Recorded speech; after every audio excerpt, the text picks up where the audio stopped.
jahitan tadi. Gede-gede banget ya? Iya, kayaknya gue juga kemarin mau tenda mereka lagi. Iya, harap ngecek. Kadang yang kita cari bukan cuma tempat indah, tapi perjalanan yang bisa bikin kita ngerasa hidup sepenuhnya. Pagi itu gue gas motor, menempuh jarak 53 km dari rumah, demi satu tujuan, lembah, pasir, Sumbul, pintu 4.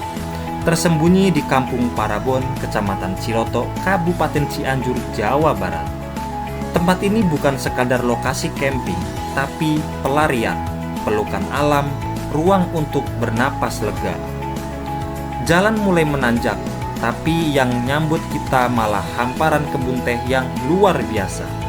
Tiba-tiba pas nikung, bus, langit terbuka dan di sana para layang meluncur bebas. Rasanya kayak alam ngasih sambutan luar biasa. Seketika perjalanan ini berubah jadi film yang gue mainin sendiri. Perjalanan lanjut, jalur makin kecil, mobil cuma muat satu, dan kita pun papasan walaupun pakai motor terasa sangat sempit. Tapi justru di situ magisnya muncul. Hening, kabut mulai turun pelan, kita masuk ke jalur rahasia yang seolah bilang, kalau lo mau lihat surga, jalan terus, jangan mundur. Dan akhirnya sampai juga di parkiran motor, tempat dimana kita harus ganti mode dari rider jadi pendaki. Nanjak dikit, ngos-ngosan dikit, tapi pemandangan di atas bikin lupa rasa capek. Lembah ini pelan-pelan mulai buka wajahnya, senyum alam dari kejauhan ngasih kode. Yuk bangun tenda di sini. Gue mulai nyari spot buat camp. Nggak sembarang tempat, harus datar, strategis, dan punya pemandangan yang bisa diceritain. Karena malam ini gue bakal tidur ditemani angin, ditemani bintang, dan ditemani kamu sayang. Dan cerita dari tempat yang nggak semua orang tahu. Inilah petualangan versi gue, bukan tentang seberapa jauh, tapi seberapa dalam kita terhubung sama alam. Karena di sini gue bukan cuma camping, gue pulang ke alam, ke diri sendiri, dan ini adalah Gunadi Explore.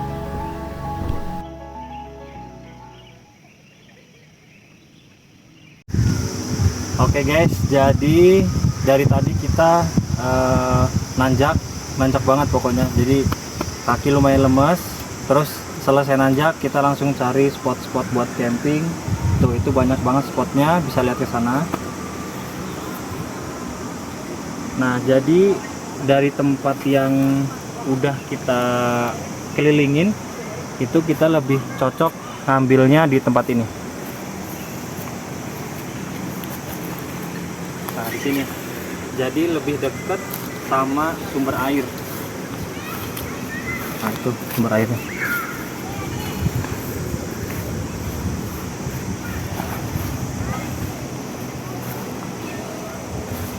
Lebih dekat toilet juga. Mana? Di situ ada toilet. Iya, lebih dekat ke sono kalau mau dekat. Enggak lah, kan iya di situ juga ada sih. Oke, jadi kita habis cari tempat dan kita udah nemu lokasinya. Langsung aja kita buat diriin tenda. Let's go. Begitu spot udah fix, langsung gue mulai ritual wajib, dirikan tenda. Nggak peduli udah berapa kali camping, bagian ini selalu bikin semangat. Karena tenda ini adalah rumah sementara yang gue bangun dari nol di alam terbuka. Satu persatu bagian gue keluarin, rangka, alas, dan penutup. Biarpun kali ini lo lihat semua serba cepat lewat time lapse, sebenarnya tiap gerakan ada ceritanya. Tarik, pasang, tahan angin, sampai bentuknya mulai kelihatan. Tenda ini bukan sekadar pelindung dari hujan dan dingin, tapi saksi bisu semua cerita malam ini. Dari capek yang terbayar sampai tenang yang susah dijelasin. Di sekitar gue, suara alam jadi latar, angin bertiup pelan, burung kadang mampir, dan sinar matahari mulai condong ke barat. golden hour versi gunung, bikin semua proses ini berasa magis. Gue rapihin sisi-sisinya, pastikan kuat dan stabil, karena nanti malam inilah tempat istirahat gue, tempat pulang setelah hari panjang di luar. Kadang gue mikir, tenda ini kecil banget dibanding luasnya alam, tapi justru itu yang bikin spesial. Kita nggak butuh mewah, yang penting cukup, dan di sini semua terasa cukup. Lanjut gue colok pompa listrik, kasur angin mulai mengembang. Suara mesin kecil itu kayak musik penanda bahwa kenyamanan di alam tetap bisa didapetin. Buat gue, tidur di atas udara itu bukan soal mewah, tapi soal recharge tenaga, biar besok bisa jalan lagi, explore lagi. Abis itu gue keluarin kursi dan meja lipat. Simple banget, tapi cukup buat bikin spot ini jadi ruang santai, tempat ngopi, makan, ngobrol, bahkan merenung. Barang-barang gue tata rapi karena diguna dieksplor. Kita nggak cuma camping, kita belajar hidup lebih pelan, lebih sadar, dan lebih dekat sama alam.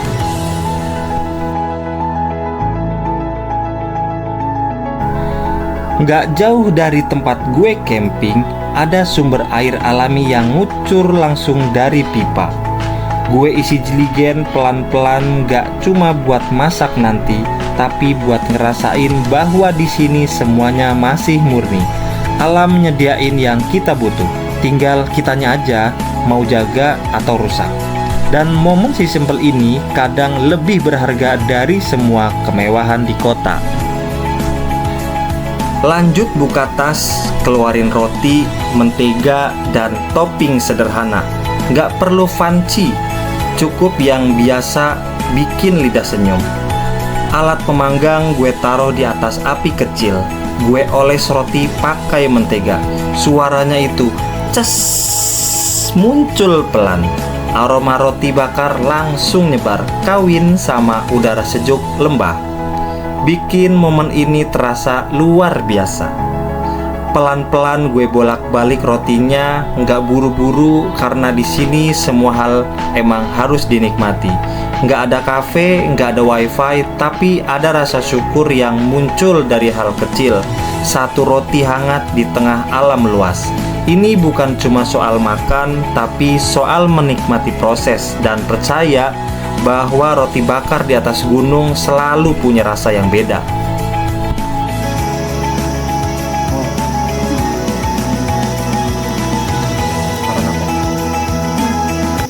Kata-kata mutiaranya apa? Kita nonton. Nah, jadi kata-kata mutiara hari ini tuh pokoknya buat kalian yang gampang kesurupan jangan ngecamp di sini karena hawanya pengen ngelamun mulu. Setelah roti bakar tandas, gue keluarin bekal pamungkas, empek-empek kapal selam. Yoi bro, ini bukan ngadi-ngadi. Camping boleh liar, tapi lidah tetap harus dimanjain. Langsung gue siram cuko, hitam pekat, pedes manis yang begitu nyentuh empek-empek. Aromanya langsung nyolot. Gigitan pertama, telur di dalam kapal selam meledak di mulut. Bener-bener kombinasi yang gak masuk akal enaknya. Apalagi dimakan sambil duduk di alam, ditiup angin gunung. Buat sebagian orang ini cuma bekal, tapi buat gue ini cara sederhana buat bawa rasa rumah ke tengah alam. Karena diguna dieksplor, setiap suapan juga punya cerita. Habis empek-empek tandas, gue mulai muter-muter. Sekalian lihat-lihat fasilitas yang ada di sekitar lokasi camping ini. Gak jauh dari loket masuk, gue nemuin musola kecil, sederhana tapi bersih dan cukup nyaman. Di tempat yang jauh dari keramaian kayak gini, masih bisa nemuin ruang buat ibadah tuh rasanya adem banget. Kayak diingatkan, meskipun lagi di alam bebas, hubungan kita sama yang di atas tetap jalan terus. Dekat musola ada kantin sederhana, nggak besar tapi cukup lengkap. Lo bisa beli minuman, cemilan, bahkan mie rebus kalau lagi pengen yang hangat-hangat. Dan buat yang camping tapi lupa bawa logistik, kantin ini bisa jadi penyelamat malam. Nah, dari sini gue lanjut jalan kaki lumayan juga bro. Jalurnya ngelewatin semak-semak kecil dan tanjakan ringan. Tapi di tengah perjalanan gue justru bisa lihat sisi lain dari lokasi ini. Tenang, adem, dan benar-benar berasa jauh dari hiruk-pikuk kota. Akhirnya sampai juga di toilet umum. Cukup bersih dan airnya ngalir. Nggak mewah, tapi layak banget buat ukuran tempat camping. Dan yang paling penting, toiletnya bukan ala kadarnya. Jadi buat yang concern soal kebersihan, tenang bro, di sini masih aman. Fasilitas-fasilitas kecil kayak gini tuh kadang luput dari perhatian, tapi justru bikin pengalaman camping makin nyaman. Karena camping itu bukan cuma soal alam yang indah, tapi juga soal tempat yang siap nampung kita dengan layak.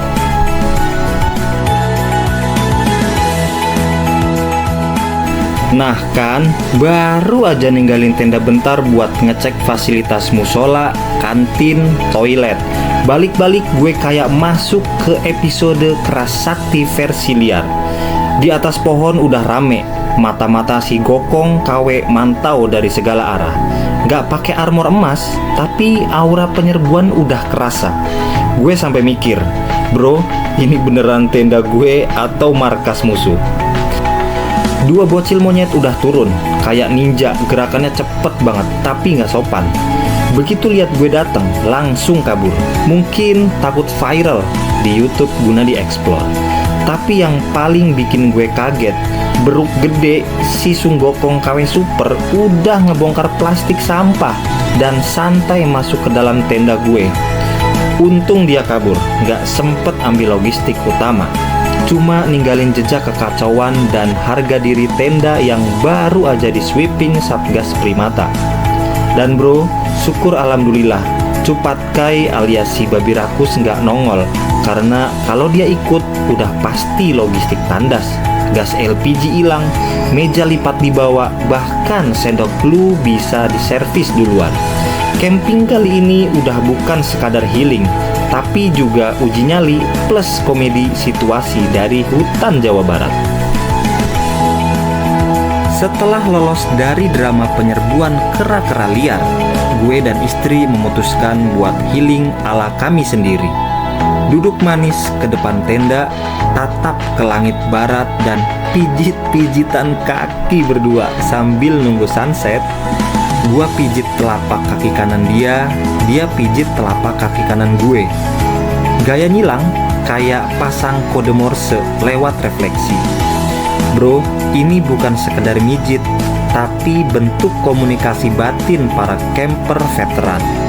Matahari pelan-pelan turun, warna langit makin oranye, angin semilir nyapu lembut, dan di antara suara jangkrik ada satu momen tenang yang gak bisa dibeli di kota. Pijit kaki sambil saling melempar senyum, karena di balik semua tenda yang sempet diacak-acak, masih ada tawa, masih ada rasa nyaman, dan masih ada yang mau mijitin kaki kanan lo tanpa pamrih. Angin semilir lewat pelan, bawa wangi tanah, daun, dan bekas-bekas keseruan hari ini. Burung sesekali melintas dan suara alam pelan-pelan mengantar cahaya terakhir hari untuk pulang ke ufuk. Di tengah semua itu, gue cuma bisa senyum dan dalam hati bilang, beginilah harusnya hidup, sesederhana ini, setenang ini, diapit cinta dan diselimuti langit yang terus berganti warna.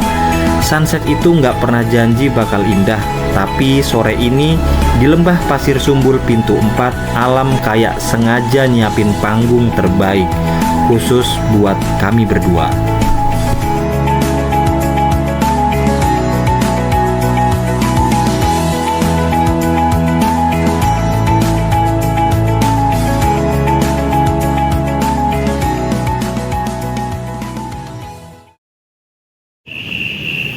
Sing kenceng.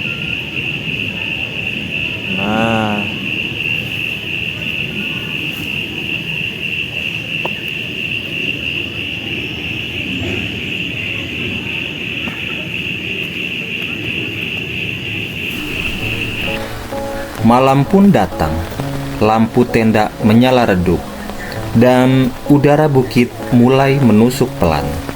Saatnya masuk ke fase paling dinanti camper, yaitu makan malam.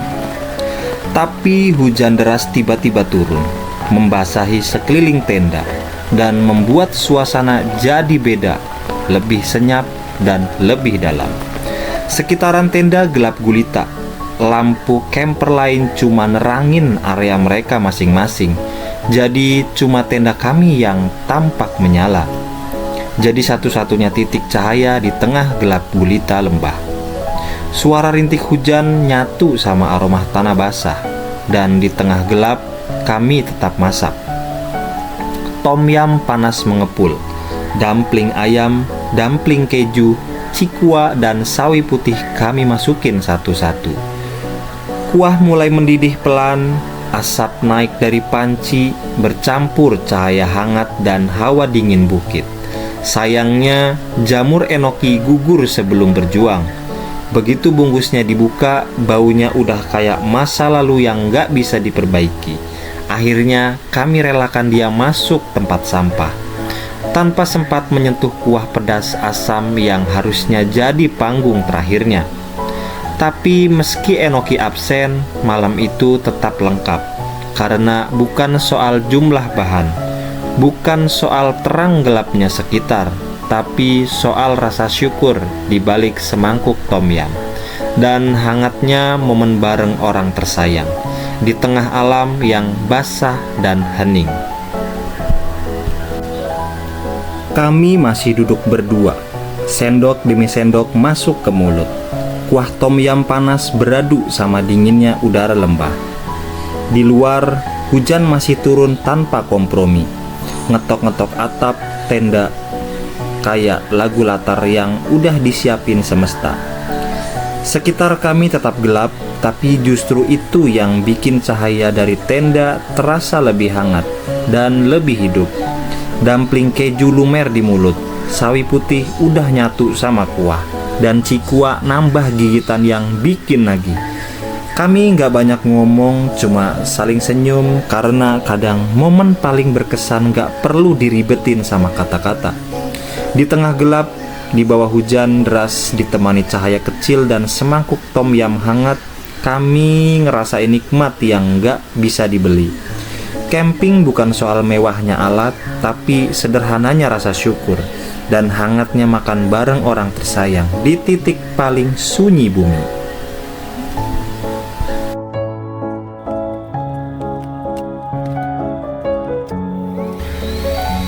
Habis makan, perut kenyang, hati tenang. Tapi udara lembah makin dingin. Angin malam menusuk perlahan masuk ke sela-sela tenda. Kasur angin yang tadinya empuk mulai terasa kempes karena udara dingin bikin tekanan turun pelan-pelan. Langsung gue ambil pompa elektrik, colokin, dan suara ngung dari pompa mulai menggema pelan di tengah malam. Kasur dikencengin lagi biar pas tidur tetap nyaman dan anget. Setelah itu kami mulai masuk tenda pakai kaos kaki tebal, jaket tertutup rapat, dan selimut kami tarik sampai leher. Udara malam di atas lembah ini emang bukan main. Lampu tenda kami set ke mode temaram. Suasana dalam tenda jadi hangat dan tenang. Suara hujan mulai mengecil, tinggal rintik-rintik lembut yang nempel di kain tenda. Kami tutup pintu tenda pelan-pelan, berbaring dan saling mengucap selamat tidur dengan suara yang nyaris berbisik. Di luar tenda gelap dan dingin, tapi di dalam ada rasa hangat yang gak datang dari api atau matahari, tapi dari rasa tenang, karena bisa tidur di pelukan alam dan ditemani orang yang kita cintai.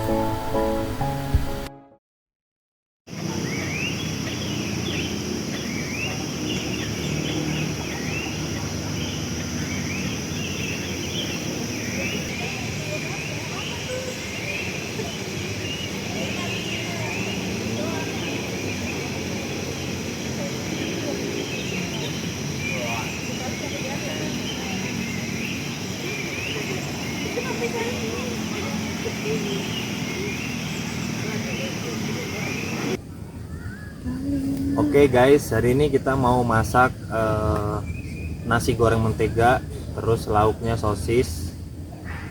Habis itu kita selesaiin perjalanan kita hari ini dengan menutup segmen kita akan bongkar tenda.